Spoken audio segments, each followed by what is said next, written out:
Hello everyone, welcome to all of you in excellent coaching classes, and in my today's video I will going to explain you a very important topic which is based on agriculture.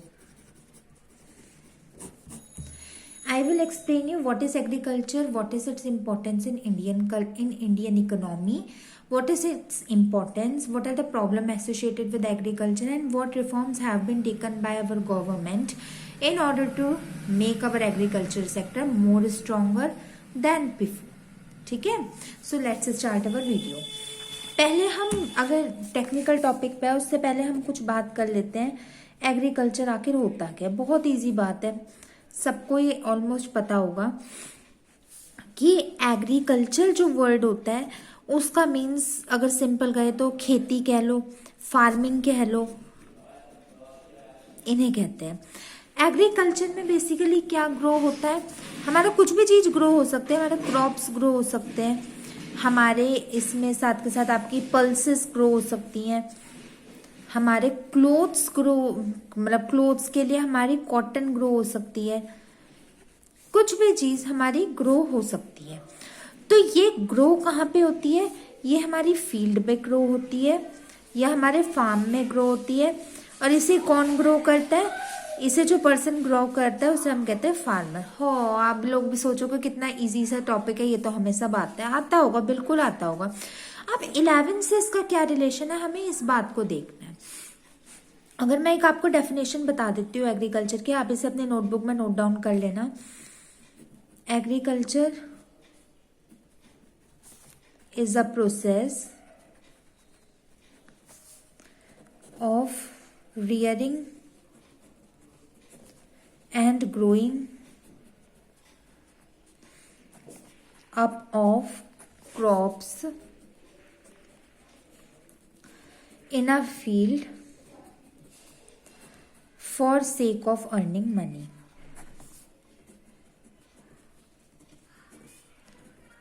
क्या मतलब हुआ इस बात का? Agriculture एक ऐसा process होता है जिसमें हम अपने क्रॉप्स को ग्रो करते हैं हमारे फील्ड में फॉर द सेक मतलब motive, for the motive of earning money. एक फार्मर को पैसे मिलते हैं. आजकल तो देख लो इतना, मतलब फार्मर्स हमारे प्रोटेस्ट कर रहे हैं. This is a current topic. तो वो क्यों प्रोटेस्ट कर रहे हैं? उनको उनकी बेसिकली अमाउंट नहीं मिल रही. तो उसके बारे में मैं आपको बताऊंगी क्या होता है. First of all your first duty is to write down this definition in your notebook. इसे अपने नोटबुक में लिखना है, ठीक है बच्चों. फिर उसके बाद मैं बताती हूँ कि थोड़े मैं आपको जनरल बातें बताती हूँ कि फार्मर का क्या बेनिफिट होता है.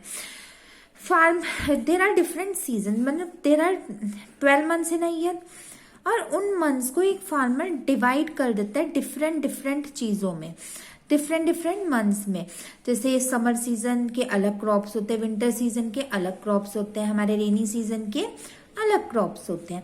तो उन क्रॉप्स को ग्रो करने में जो हमारे, जैसे आपने ये नाम तो सुना ही होगा, खारिफ क्रॉप होता है, हमारे राबी क्रॉप होते हैं, और हमारे जायद क्रॉप होते हैं, ये सारे हमारे क्रॉप्स होते हैं. तो there are different seasons to grow these crops. इनको ग्रो करने के लिए अलग अलग सीजन्स होते हैं, ठीक है. तो अब एक जो फार्मर होता है वो अपनी मेहनत से, हमारे देश का किसान हमारे अपनी मेहनत से क्रॉप्स को ग्रो करता है और उनके बहुत ही मिनिमल रेट लेता है. What is the meaning of minimal rate? बहुत कम पैसे लेता है और उसको सेल कर देता है. किसे सेल करता है? To whom it sales.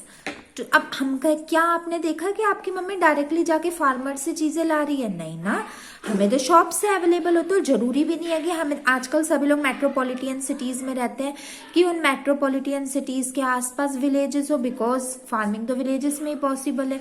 तो वो किसे सेल कर देता है? A farmer sell its goods to the intermediatory. Who is an intermediatory? ये एक ऐसा पर्सन होता है जो फार्मर से क्रॉप्स को लेता है और हम तक उस क्रॉप को पहुंचाता है. जो फार्मर से इन क्रॉप्स को लेता है और हम तक उन क्रॉप्स को पहुंचाता है. अब ऐसा भी ये बात कोई फैक्ट नहीं है कि डायरेक्टली की इंटरमीडिएटरी से ही हम ले लेते हैं. उसके बाद ये होलसेलर शॉप पे जाती है, फिर होलसेलर से ये रिटेलर पे जाते हैं, और रिटेलर यानी जो हमारी नॉर्मल शॉप्स होती है उनसे हम कंज्यूमर उसे कंज्यूम कर लेते हैं। और कंज्यूमर कौन होता है? Consumer is the king of market. हम लोग मार्केट के तो देखिए एक क्रॉप्स को फार्मर से हमारे तक आने में कितने स्टेजेस से होके गुजरना पड़ता है। तो मैं फार्मर अपने क्रॉप्स को बहुत मिनिमल रेट पे बेचता है। सपोज करो 1 kg of wheat only 10 rupees की बेचता है। This is a supposing case, सिर्फ सपोज करो। इंटरमीडिएटरी प्लस अपने 2 रुपीज एक्स्ट्रा कमा करता है। 2 रुपीज वो अपने बीच के रहता है, वो 12 रुपए में बेच देता है होलसेलर को। होलसेलर अपने 8 रुपीज एक्स्ट्रा लेता है 1 kg ऑफ वीट पे, वो रिटेलर को बेचता है 20 रुपीज में। और रिटेलर अपने 12 रुपए अपने लेता है, बेचता है 32 रुपीज केजी में हम कंज्यूमर को। आई एम नॉट श्योर कि यही एग्जैक्ट रेट है, बट एक एग्जाम्पल है। तो कहने का मतलब ये है कि फार्मर की तो चीज वो 10 ही रुपए की है ना। हमारे फार्मर ने जिसने असली में इसे उगाया उसको तो सिर्फ 10 रुपए मिले पॉकेट में। और ये जो 32 माइनस 10 है बचे हुए 32 माइनस 10 बचे हुए जो 22 रुपए हैं वो बीच के इंटरमीडिएटरीज ने रख लिए। तो इसी चीज का प्रोटेस्ट हो रहा है हमारे देश में आजकल, to reduce the intermediatory cost. तो इसमें कहते हैं महंगाई बढ़ गई। महंगाई किसने बढ़ाई? फार्मर्स ने तो नहीं बढ़ाई, ये इंटरमीडिएटरीज ने बढ़ाई। और इनकी भी गलती नहीं है, खैर छोड़ो, ये हमारा टॉपिक नहीं है। हमारा टॉपिक तो ये है कि फार्मर की जो ग्रो किए हुए क्रॉप्स होते हैं वो डिफरेंट सोर्सेज से होके गुजरते हैं, उन्हें डिफरेंट लोगों तक होके पहुंचना पड़ता है। ठीक है बच्चों, तो ये तो था जर्नल हमारा एग्रीकल्चर का स्क्रैनियो। अब थोड़ी मैं आपको इसकी प्री हिस्टोरिक बात बताती हूँ। Pre historic era of agriculture. जो हमारा एग्रीकल्चर होता है उसमें आज जितने हम रिफॉर्म्स देख रहे हैं, शुरू से इतने रिफॉर्म्स नहीं थे। जो इंडियन एग्रीकल्चर था वो बहुत ही बैकवर्ड था, एंड स्टिल आज भी वो बहुत बैकवर्ड है। और कुछ अगर हम स्टेट की बात देखें वो अपलिफ्ट हुआ है वहां पे स्टेटस, जैसे पंजाब में इंक्रीज हुआ है, आपके यूपी में इंक्रीज हुआ है, कई जगह में इंक्रीज हुआ है, but not as much as it was required. और एक बात मैं आपको और बता दूं, हमारी इंडियन इकोनॉमी का मोर देन 45%, हमारी इंडियन इकोनॉमी का मोर देन 45% एरिया होल्ड करता है हमारा एग्रीकल्चर। मीन्स हमारा एग्रीकल्चर हमारी इकोनॉमी के लिए very very prominent, very very important role hold करता है। तो अब इसमें किसकी ड्यूटी बनती है, आप मुझे ये बताओ। इसमें ड्यूटी मेन हमारी बनती है कि ये जो एग्रीकल्चर मतलब ये जो इतना होल्ड करता है, तो कुछ ऐसे रिफॉर्म्स होने चाहिए जिससे हमारे इसमें भी अपलिफ्ट हो। मतलब एग्रीकल्चर सेक्टर को इंक्रीज करने के लिए कुछ रिफॉर्म्स चाहिए, और वो रिफॉर्म्स गवर्नमेंट ने करे हैं, वो मैं आपको अभी बताऊंगी। हर स्टेट वाइज ये वही रिफॉर्म्स चलेंगे, मैं आपको कॉमन बताऊंगी। ठीक है, अब जैसे मैं प्री हिस्टोरिक एरा की बात करूं, आप ये बताओ कि 45% मतलब बचे हुए 55% में और सारे प्रोफेशन, और पूरा का पूरा 45% of area among the economic क्यों एग्रीकल्चर ने घेर रखा है। सबसे बड़ा इसका रीजन है India is a developing country और there exist a lot amount of illiteracy here. यहाँ पे बहुत ज्यादा इलिटरेसी होती है। इलिटरेसी का क्या मतलब होता है, देखो एग्रीकल्चर एक farmer is not a possible case that he is a educated guy also. ये पॉसिबल नहीं है कि एक फार्मर एजुकेटेड भी हो। तो इलिटरेसी का मतलब ये है कि इंडिया में बहुत ज्यादा इलिटरेसी है। तो इलिटरेसी के कारण, इसी की ही वजह से जो लोग नहीं ज्यादा पढ़ पाते दे गो फॉर एग्रीकल्चर। वो एग्रीकल्चर को यूज करने में, एग्रीकल्चर का इस्तेमाल करने में एज अ प्रोफेशन इंटरेस्टेड रहते हैं। ठीक है बच्चों, चलो अब मैं आपको बताती हूँ importance of agriculture in Indian economy. Indian economy में एग्रीकल्चर की क्या महत्वपूर्ण बातें हैं, क्या महत्वता है। सबसे पहला कंट्रीब्यूशन टू जीडीपी। जीडीपी क्या होती है, आप एज इट इज अपने नोटबुक में नोट डाउन करके, what is GDP, it is gross domestic product. GDP हमारी एक इकोनॉमिक इंडिकेटर होता है, इससे हमारा ये पता चलता है कि कितने अमाउंट ऑफ गुड्स हमने एक साल में प्रोड्यूस किए, और हमारी कंट्री डेवलपिंग है, डेवलप्ड है, अंडर डेवलप्ड है, वो हमें जीडीपी से और एक नेशनल इनकम होता है, इसी से ही पता चलता है। तो जब मैंने आपको बताया कि 45% एरिया यहाँ पे इंक्लूड होता है, तो ऑफ कोर्स ये जीडीपी को बढ़ाने में मदद तो करेगा ही करेगा। ठीक है, second one is your supply of goods. Agriculture से जो गुड्स बनते हैं, जैसे आपके कॉटन हो गए, वीट हो गए, आपके हमारे कॉटन, वीट, पल्सेस, ये सारे जो क्रॉप्स की गुड, ये सारे जो गुड्स होते हैं वो मार्केट तक लाने का काम भी हमारा एग्रीकल्चर का होता है।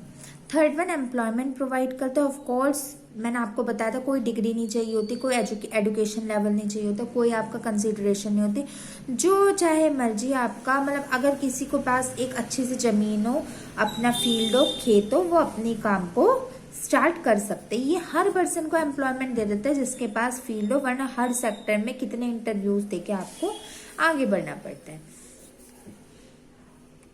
फोर्थ पॉइंट है contribution to international trade.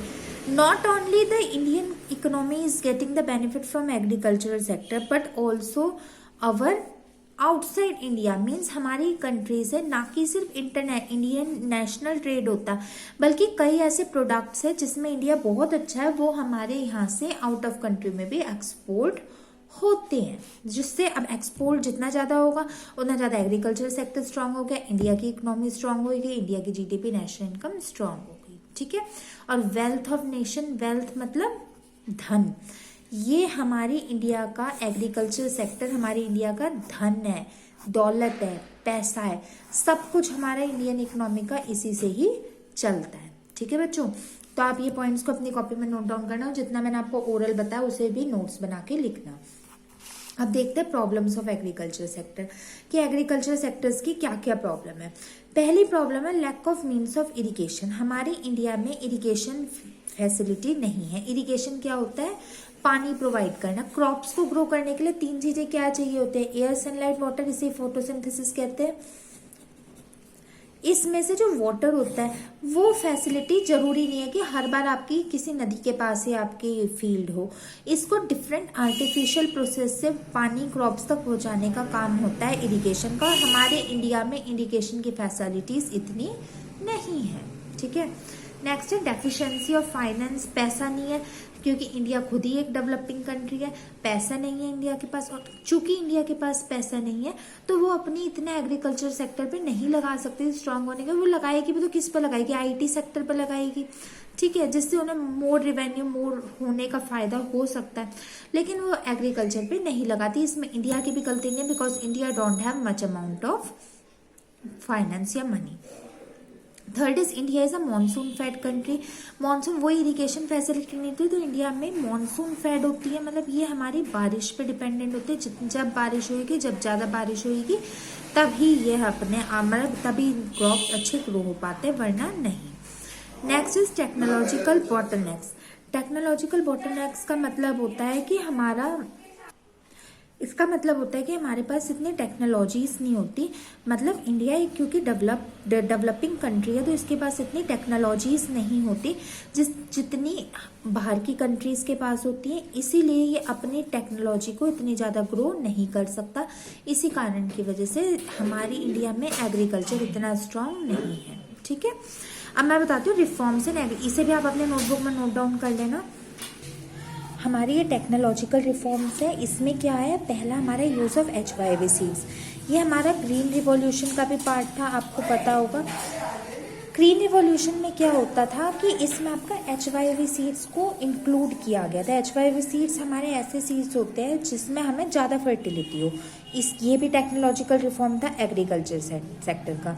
Use of chemical fertiliser, देखो मैन्योर अगर हम यूज़ करते रहे तो उससे बहुत स्लो प्रोडक्शन होता है। तो जितना ज़्यादा आप अपना ये करोगे, केमिकल फर्टिलाइजर का यूज़ करोगे, भले ही वो गुड तो नहीं होगा ईटिंग वाइज, बट वैसे बेटर होता है आपकी हेल्थ वाइज, मतलब सॉरी प्रॉफिट वाइज बेटर होता है। फिर technical means of cultivation. Cultivation के लिए टेक्निकल ग्रोथ होती है। कल्टीवेशन के लिए टेक्नोलॉजी को प्रोवाइड करना, जैसे ट्रैक्टर्स प्रोवाइड करना और आपके सीड्स प्रोवाइड करना, वो भी टेक्नोलॉजिकल रिफॉर्म्स के ही पार्ट है। ठीक है, ये भी अपनी कॉपी में नोट डाउन करना, बहुत अच्छे नोट्स है। फिर लैंड रिफॉर्म्स। लैंड रिफॉर्म्स में एबॉलिशन ऑफ इंटरमीडिएटरीज, वही जो भी मैंने आपको इतने सारे इंटरमीडिएटरीज बताए हैं ना, ये वाले, इनको एबॉलिश करना है, इनको रिमूव करने का काम भी हमारे लैंड रिफॉर्म्स का ही था, कि मतलब जितना जल्दी हो सके एक गुड्स को खरीदने वाले के पास भेज सके। रेगुलेशन ऑफ रेंट, ज़्यादा रेंट ना चार्ज करना, जैसे हर के पास तो ज़मीन हो ऐसा तो पॉसिबल नहीं है ना, जिसके पास ज़मीन ना हो उससे ज़्यादा रेंट चार्ज ना करना। Third one is your cooperative farming.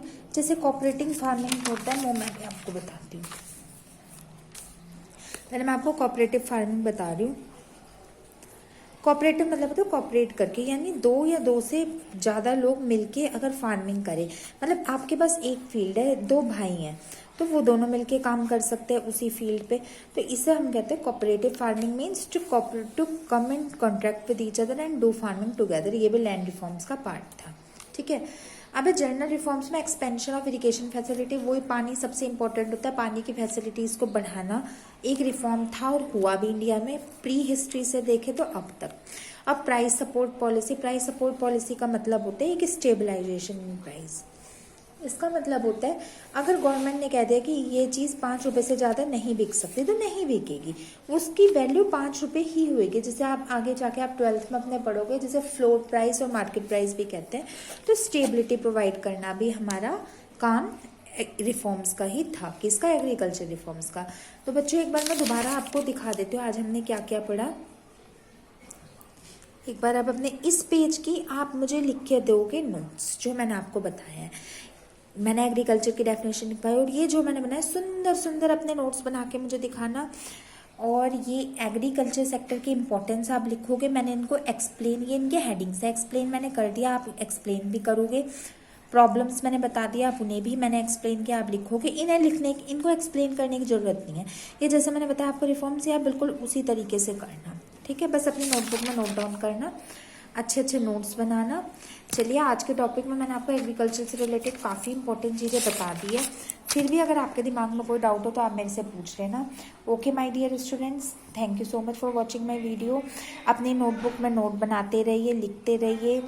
कोई भी अगर आपके दिमाग में डाउट हो तो आप मेरे से पूछ लेना। इंपॉर्टेंट टॉपिक्स है, जर्नल टॉपिक है, सिर्फ कॉमर्स वालों के लिए नहीं, हर ही स्टूडेंट्स के लिए इंपॉर्टेंट है। आप इसे अपने नोटबुक पर लिखना, लर्न करना। फिर भी अगर कोई डाउट हो तो मेरे से पूछ लेना। चलिए अब मैं मिलूंगी आपसे अपने नेक्स्ट वीडियो में। Till then goodbye and thank you so much.